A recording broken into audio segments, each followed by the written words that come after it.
That was an interesting session. My name is Shireen Miller, and I'm Senior Vice President at Federal Management Partners. We're a government contractor. And I'm Tony Grayson. I'm Program Manager for the FACC program for the Federal Acquisition Institute.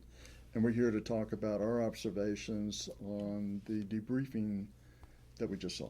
Right, exactly. And it was quite a lively debriefing. I was sort of sitting there. I could feel the emotion in the room, particularly on the side of the industry and then also on the side of the contracting officer. Yeah, I think it was very lively because the contracting officer, when he set up the rules of engagement right at the start, said that the contractor could ask questions as he went along.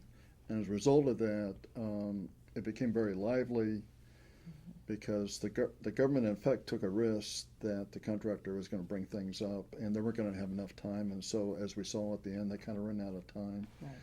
So if you open yourself up to that, you have to realize that you may be given part of the time to the contractor then, and you may not get everything out that you want to give out. Right.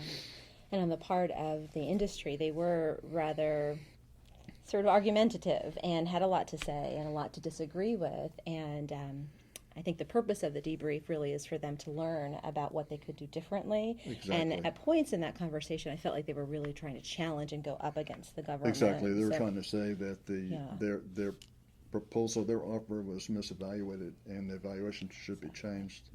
Which brings up the point that one thing I saw that I don't think I've ever seen before is where the contracting officer agreed to go back and reevaluate the proposal. Right. I don't think that typically would happen, and if the contracting officer during the debrief thought that something came up and he had a question, then I think he would go back and ask his legal people or his management how he should proceed. Wouldn't tell the contractor right in the middle of the debrief that, hey, I'm going to go back and reevaluate your proposal. For sure, that definitely surprised me, and I think that they were trying to throw a few curveballs into the mock interview or the mock session because I don't think that would typically happen. Yeah, typically they're trying to get information, solicit information, not going to try to argue right there with your evaluation. If they want to argue with the evaluation, they'll do that through the protest process, I would think. Yeah, for sure. The other thing, even after they said that, the contracting officer said they were going to go back and re-review the evaluation.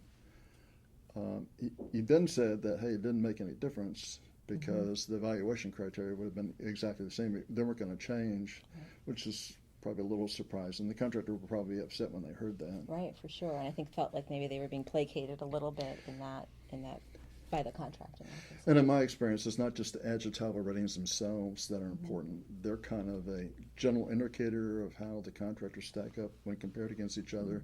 But it's the strengths and the weaknesses and the deficiencies that are part of that coming up with where they are that are actually more important. In fact, the source selection authority, when they're doing the trade-off, and they were doing the trade-off in this instance, is going to look at the strengths and weaknesses and kind of roll those against each other as well as against cost and price.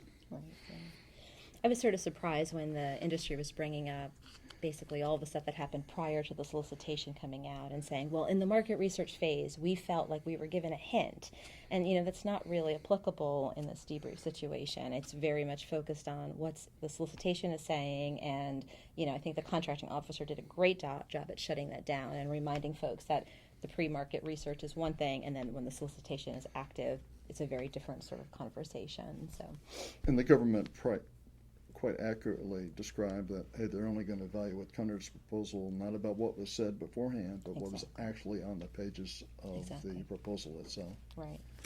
Yeah, it was interesting, too. They came back a lot and said, why didn't you clarify this in the Q&A? You could tell they were very frustrated by that. And I, can understand where they were coming from in that they're saying, well, you interpreted it differently than we meant. And I think the CO reminded them of, well, if you think there's any opportunity for us to misinterpret what you're saying, make sure you're nice and clear and you're saying it in a very sort of articulate way. And the contractor also stated that, hey, why didn't you bring this up during discussions? If we had known that, then we could have, given you feedback on that or changed our proposal to reflect that. You didn't do that. And so I think the government said, hey, we just talked about them. We had meaningful discussions. It came out and said we had meaningful discussions, so that there's no basis for, I guess, our protest in that instance. Right. Of course, the contractor may feel differently. Yeah, for sure. I think they definitely felt differently in that session. So, yeah. see. I mean, there was a lot of conversation around Crosspoint and SharePoint, and again, knowing from the industry perspective, if they're not clearly articulating that in the proposal that they're asking for SharePoint or like experience, and they're arguing that Crosspoint. But I think the point that he made was show us that Crosspoint is similar to SharePoint. Yeah. Make that connection so that we understand it, because we don't know what it is. And that's a good point, because the government is not going to assume anything. Right. They're going to literally read what you have in your proposal, and they're not going to assume you need anything or want anything or are going to define anything. You have to tell them exactly what you want them to think. Right. And I will say, And from clearly they didn't do that. Right, no, for sure. And And I think he gave them good advice on how to do that in the future. Yes. If, hey, you're going to use another software program you think is more appropriate than, and I asked for a different one, then you got to tell me why it's more appropriate. Show me why. And I think, there was a lot of emotion, like we said, particularly on the industry side. And I think it was good when they then said, we'll understand where we're coming from. We just want to be able to learn from this. And kind of refocusing the conversation and making sure the CEO understands that that's where you're coming from, I think is an important piece to not only dial down the tensions, but then actually to have some good takeaways from this. They did a good job of managing his team. Yeah, for sure. So thanks for letting us be a part of this. That Thank was you. Great.